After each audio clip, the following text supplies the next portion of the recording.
Bom, galera, estou aqui para os finais de conferência no retrovisor.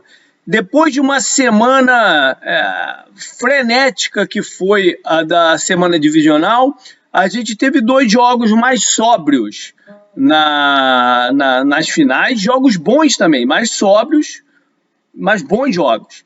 E para falar deles e outras coisas, né, vou tocar aqui esse videozinho.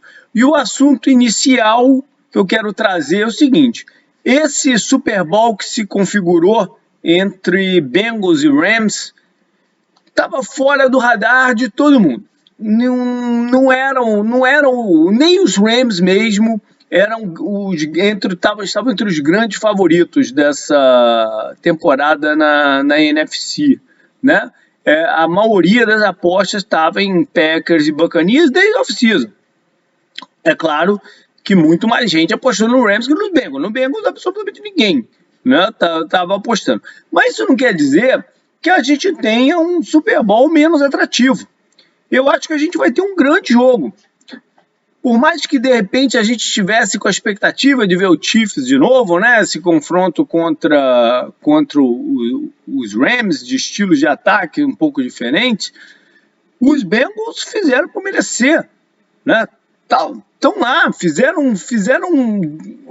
um grande campeonato e uns playoffs melhores ainda, né? Então, acho que a gente vai ter um monte de storyline para essa partida, mas isso é coisa para o podcast, né? Que não tem essa semana, ele volta na semana que vem com o preview do jogo, do Super Bowl. Lá que eu vou partir pro storylines. Mas já dá para, né, pelo menos adiantar algumas coisas. Em primeiro lugar, é um Super Bowl que deve ser apreciado até pela dificuldade que foi fazer essa temporada num surto de Covid pior do que o do ano passado. Pior no sentido de mais gente pegando, né? E com partidas ameaçadas de não se realizar. A gente chega na grande final com um pouco risco disso ser um fator, né? Ali pelo comecinho de janeiro começou a bater uma preocupação em todo mundo. Como é que estaria a situação na época do Super Bowl? De repente um quarterback titular ficasse vetado da partida. Então eles mudaram o protocolo, já pensando nisso, alinharam um pouco com o CDC, mas foi mais para prevenir um problema de mercado desse mesmo, né? Imagina chegar no Super Bowl e o Joe Burrow não pode jogar, né? Para onde que isso iria? Então, por si só deve ser apreciado porque foi difícil. A gente tem uma certa validação também dos head coaches indo para essa partida, né? O Sean McVay andou tomando umas pancadas nas últimas duas temporadas, mas não dá para negar o valor dele, né? Desde que ele jogou no Rams, sempre foram resultados positivos, temporadas com mais vitórias do que derrotas, e 2 Super Bowls, né? Não é pouca coisa, não. E o Zac Taylor, que a maioria absoluta apostava, talvez ele fosse um dos grandes favoritos, um top 3 favoritos de Las Vegas, de treinadores que seriam demitidos no final desse ano. E chegar no Super Bowl coloca, ganhando ou não, já coloca o cara numa outra visão, né? A gente vê diferente um treinador que ele tem mais oportunidades à frente da carreira. São dois treinadores muito novos, eu ainda não olhei, isso vai entrar na storyline, mas talvez seja o confronto de treinadores mais jovens, que já chegaram ao Super Bowl, que é uma tendência da temporada, quer dizer, da NFL atual. Então, acho que a gente tem que olhar com expectativa assim, para esse Super Bowl. Não é porque os grandes nomes não estão lá que a gente vai, né, deixar esfriar um pouquinho, não. Acho que vai ser uma grande noite.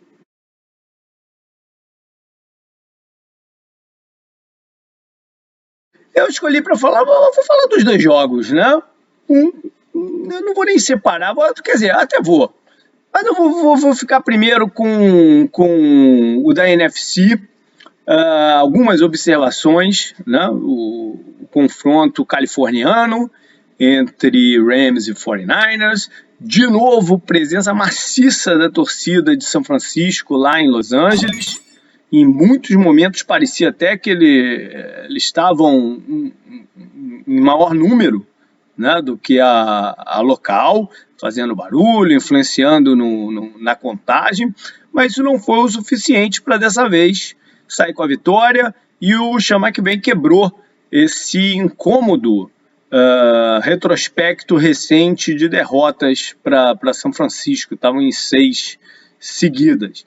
Talvez essa parada tivesse na cabeça dele e do Shanahan um pouco menos, mas na dele. Algumas decisões que os treinadores tomaram no jogo foram controversas, né, questionáveis.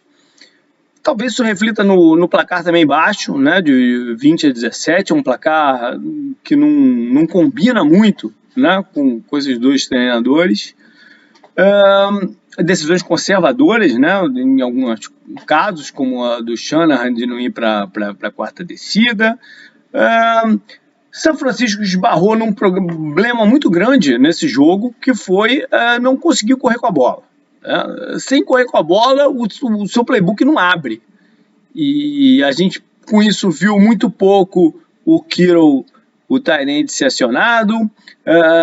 O Debo teve os seus momentos, né, os seus avanços, mas não foram o suficiente para desequilibrar como na rodada final da temporada regular.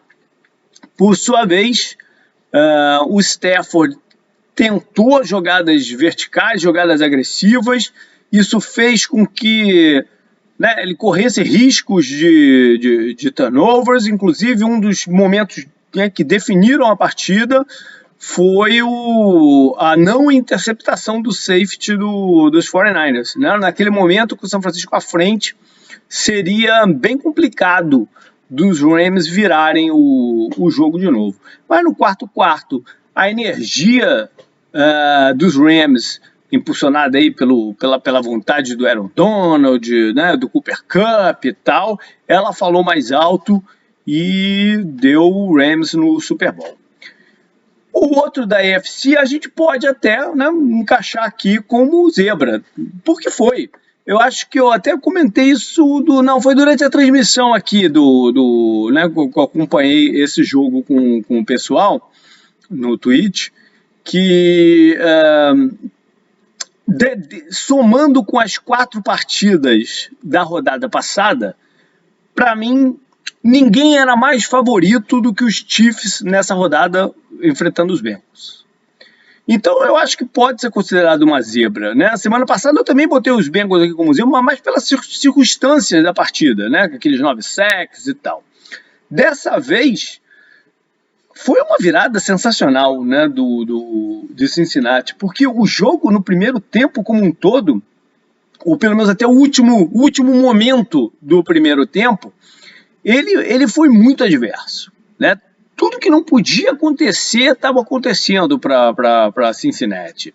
Os Chiefs correndo com a bola em primeiro down, o pass rush deles não encaixando, o Ja'Marr Chase muito bem marcado, a defesa dos Bengals sendo problema em controlar o meio do campo, né, nas rotas intermediárias, principalmente com o Kelce. Então estava andando muito mal, muito mal.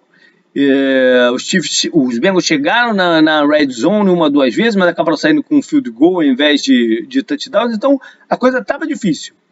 Aí teve um lance que mudou o jogo, que foi o Eli Apple dando tackle no Tyreek Hill e não deixando a vantagem do intervalo ir para 18 pontos. Eles viram com 11.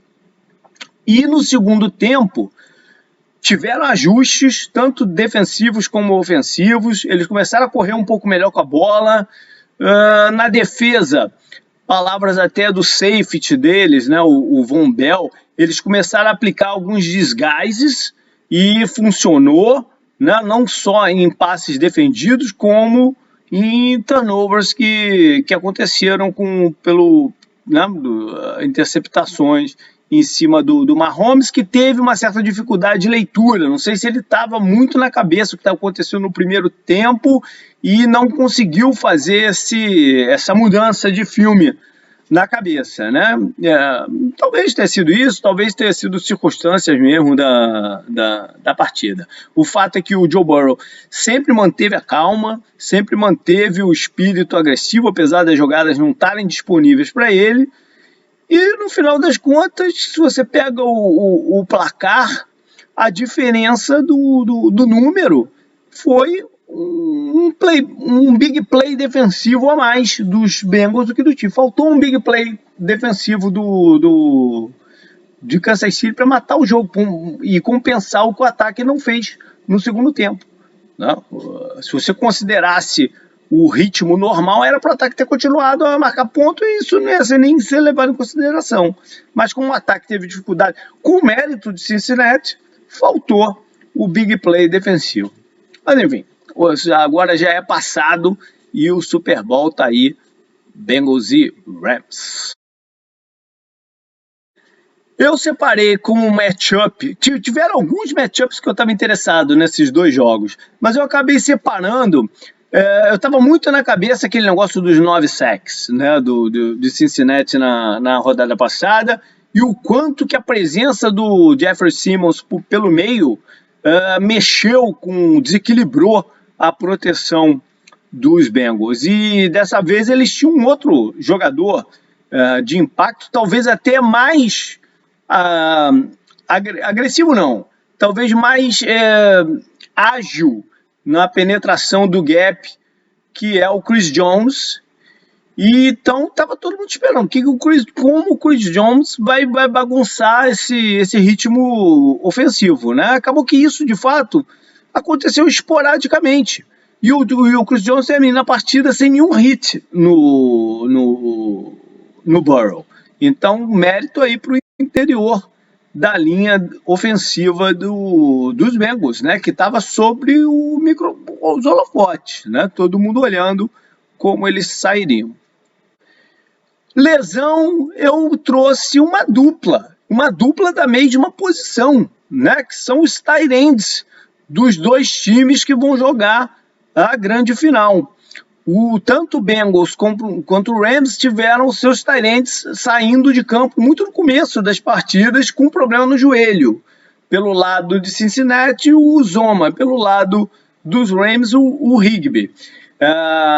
O Uzomah tinha ficado de fora do campeonato passado inteiro por uma lesão no tendão de Aquiles. Quando ele sai de campo chorando e tal, não sei o quê, a gente não sabia o que era, né? Depois ele volta de muleta e agora a gente já sabe que a tendência, pelo menos, é que tenha sido uma torção no ligamento mediano, sei lá como é que é a melhor tradução. Essa lesão, às vezes, pode ser resolvida com 2 semanas de descanso, né? O intervalo para o Super Bowl, que não pula um domingo, talvez ajude o Uzomah a ter em campo. Do Higbee, eu não tive mais informação concreta depois. Então, aí a corrida dos dois times para ter seus importantes tight ends em campo. O Uzomah é um alvo importante dentro da red zone para o Joe Burrow e o Higbee para movimentar a bola dentro do campo, né? Acho que não foi desse jogo. No jogo passado eu falei muito sobre isso, sobre o quanto que essas rotas combinadas pelo meio dele com o Cooper Kupp são difíceis de ser marcadas. Então vamos ver quem é que vai conseguir recuperar aí para o jogo. O personagem da rodada, eu já mencionei ele aqui rapidamente na transmissão lá, quando eu estava ao vivo com a galera no Twitch. Eu cheguei a ameaçar também trazer como destaque defensivo, mas ficou aqui como personagem, que é o Eli Apple, o cornerback dos Bengals. É estranho pensar no Eli Apple como titular do Super Bowl, por tudo que passou na carreira dele, né? Lá no começo no Giants, depois uma passagem irregular pelos Saints, e agora lá em Cincinnati, ele jogando, né, de um dos lados do campo. teve um jogo emblemático, porque um dos touchdowns dos Chiefs só saiu porque ele cometeu uma falta na end zone e aí os Chiefs tiveram uma nova oportunidade.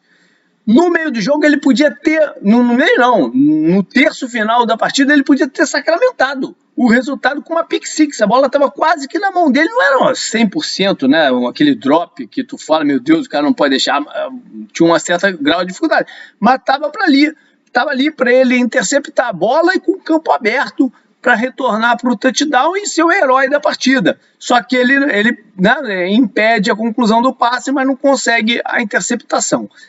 Porém, a jogada dele no finalzinho do segundo quarto, né, indo pro halftime, em que os Chiefs estavam ali na boca da parada, né, e escolheram fazer uma jogada perigosa para quem não tinha timeout. Inclusive, eu acho que o Mahomes não tinha se ligado que eles estavam sem timeout também, né, porque aparentemente ele pediu, alguém mencionou isso na transmissão, que ele pediu, eu não vi, que ele pediu o timeout, mas já não tinha mais, né, então o tempo se esgotou quando o Eli Apple, com muita disposição e intuição para o lance, consegue, né, fechar o espaço que o Tyreek Hill ia usar para entrar na red zone, cruzando, né, passando de um lado para o outro da linha de scrimmage, recebendo a bola num jet sweep.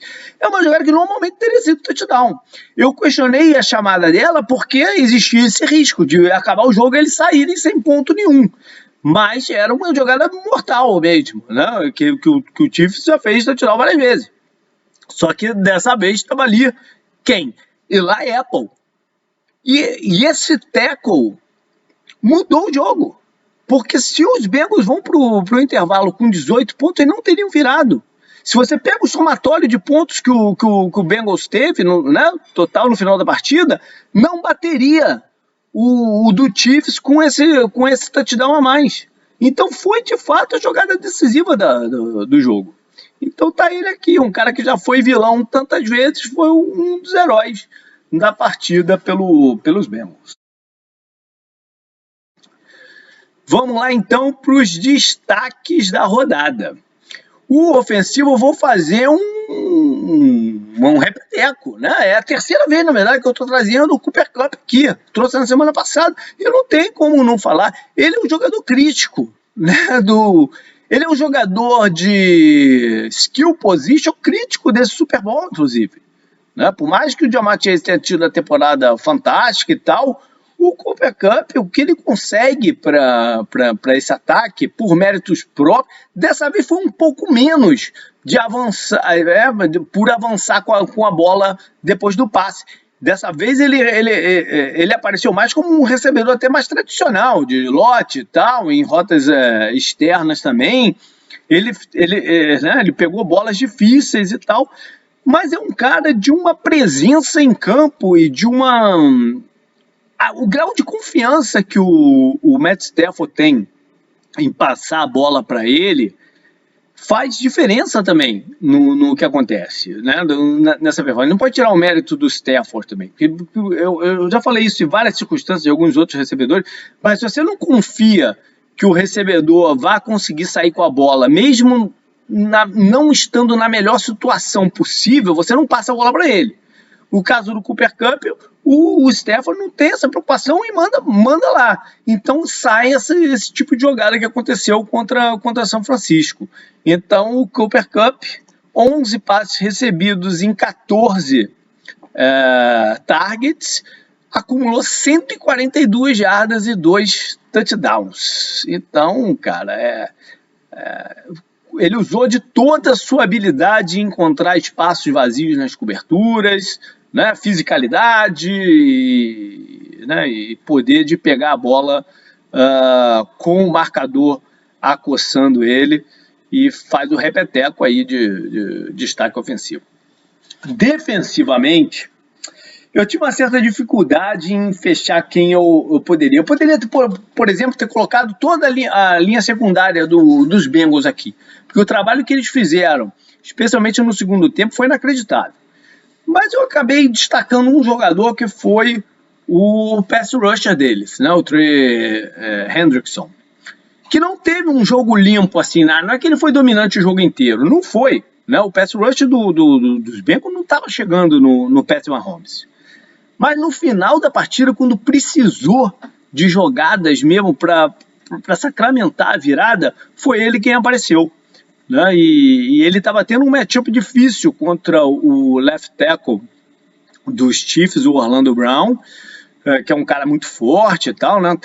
Ocupa muito espaço, mas no finalzinho ele fez acontecer, terminou com um sack e meio, né? Terminou exausto a partida, até no drive final dos Chiefs, ele até ficou de fora alguns snaps, porque não tinha mais condição de estar por ali. Foi um cara que, mesmo não acontecendo no começo, ele brigou o tempo inteiro, então eu resolvi dar o mérito aqui para ele nos destaques. E em Special Teams, eu estou trazendo de um time que perdeu. Mas aquela jogadinha do Trent Sherfield, dos 49ers, acho que ainda foi no primeiro quarto, no comecinho do segundo quarto, que o 49ers ainda tinha uma vantagem no placar e tal, e ele consegue puxar uma bola lá de dentro, né, sem encostar o pé na endzone, puxar uma bola lá de dentro e ser recuperada por um colega dele, botando Los Angeles lá atrás, né, começando lá na sua primeira jarda do campo, foi fantástica e poderia ter sido um desses lances que não chama atenção, mas que tivesse contribuído para o São Francisco para o Super Bowl, se tivesse sido o caso. Calor também, a gente não teve muita coisa de calor, até porque o principal nome, né, que é o Ja'Marr Chase, teve uma partida discreta, muito bem marcada, então eu não estava afim de trazer ele aqui de novo também, né? Então eu fiquei com um outro jogador que na última hora que bati o nome dele, que foi o Jackson Carman, o guarde dos Bengals, né? Eu falei lá no matchup sobre a dificuldade de jogar contra o Chris Jones e companhia, e ele entrou no decorrer da partida. Teve 35 snaps nesse esforço aí de parar o defensive tackle dos Chiefs. Então, fico com ele aí, já que tiveram sucesso, né, nessa área. Finalmente, a jogada que eu separei foi uma das jogadas decisivas da partida da NFC, com o Aaron Donald, né, empurrando o right tackle de São Francisco uns 10 passos backfield adentro até chegar no Garoppolo e aí causar o caos ali. Teve ajuda, acho que também do Leonard Floyd e tal, não sei o que, e o Garoppolo solta a bola e é interceptada pelo Trevin Howard, né, retornando pro touchdown, e foi o lance que acabou, né, fazendo a virada. Então fica aí para Aaron Donald de companhia, né? Tiveram outros jogadores envolvidos, mas o poder físico do Aaron Donald foi o que mais impressionou, né, no lance. Né? Então é isso, galera. O link para essa jogada vai estar lá no post, junto com o vídeo editado. Semana que vem não tem retrovisor, porque não tem jogo. E o último episódio, então, desse ano fica pós-Super Bowl, que eu também pretendo fazer aqui ao vivo. Então, lembrar mais uma vez que essa semana não tem o podcast, ele volta na semana que vem, inverte, né? Ele volta na semana que vem para a gente fazer o preview da final. Valeu, galera. Até mais! Mas a gente ainda entra aqui essa semana no Twitch. Em algum momento, provavelmente na quarta, mas ainda vou confirmar com vocês para alguns lugares para a gente fazer um teste se eu consigo colocar eu e o Canguru junto aqui, cada um do seu lado. Tomara que sim. Beleza, então, até mais.